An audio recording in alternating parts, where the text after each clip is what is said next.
Hello everyone, তো আজকে তোমাদের সাথে এমন একটা প্রোডাক্ট নিয়ে আলোচনা করব যেটা প্রায় আমরা এখন ভুলতে বসেছি, বাট এই প্রোডাক্ট কিন্তু খুবই জনপ্রিয় মেকআপ ইন্ডাস্ট্রিতে। তোমরা জানি না তোমরা কতটা কি গেস করতে পারছো, আমি কথা বলছি ক্রায়োলনের।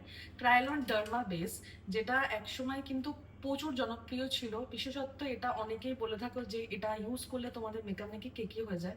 তো তোমরা যদি সঠিকভাবে এই প্রোডাক্টটা ইউজ করো তাহলে কিন্তু এই প্রোডাক্টের রেজাল্ট অনেক বেশি ভালো আসে অন্যান্য প্রোডাক্টের তুলনায়। তো চলো আজকে আলোচনা করবো কিভাবে এই প্রোডাক্টটা তোমরা ইউজ করবে।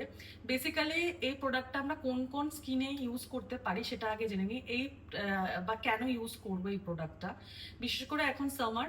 তো সামারে সোয়েট প্রুফ মেকআপের জন্য আমরা এটা ইউজ করতে পারি, ভীষণই ভালো রেজাল্ট দেয়। একটা ড্রাই বেস প্রোডাক্ট, তাহলে বুঝতেই পারছো সামারে এটা ইউজ করতে পারি। এবং এটা high coverage foundation, pimple prone skin এবং পিগমেন্টেশন যে ধরনের স্কিনে থাকে সেই স্কিনের জন্য কিন্তু একদম অ্যাপ্রোপ্রিয়েট। তো এটা আমি ডিরেক্টলি ইউজ করেছি। বাট তোমরা যদি ডিরেক্ট ইউজ করতে সমস্যা হয়, যেহেতু এটা ক্রিম বেস ড্রাই প্রোডাক্ট, তাহলে তোমরা কোনো ডাইলুটারের সাথে এটা মিক্সড করতে পারো, অথবা কোনো লিকুইড ফাউন্ডেশনের সাথে মিক্সড করে ইউজ করতে পারো। এবার তোমরা বলবে যে ক্রিম বেস প্রোডাক্টের সাথে কি লিকুইড বেস প্রোডাক্ট ইউজ করা যায়? আমি বলবো হ্যাঁ। আমি এরকমও করেছি যে এই প্রোডাক্টের সাথে আমি কিন্তু বেকিং পাউডার মিক্সড করে ইউজ করেছি এবং অনেক ভালো ফিনিশিং আসে। এবং আমি রিয়েল ব্রাইটকেও ইউজ করেছি, সেটা কিন্তু সোয়েট প্রুফ ছিল এবং ওয়াটার প্রুফও ছিল।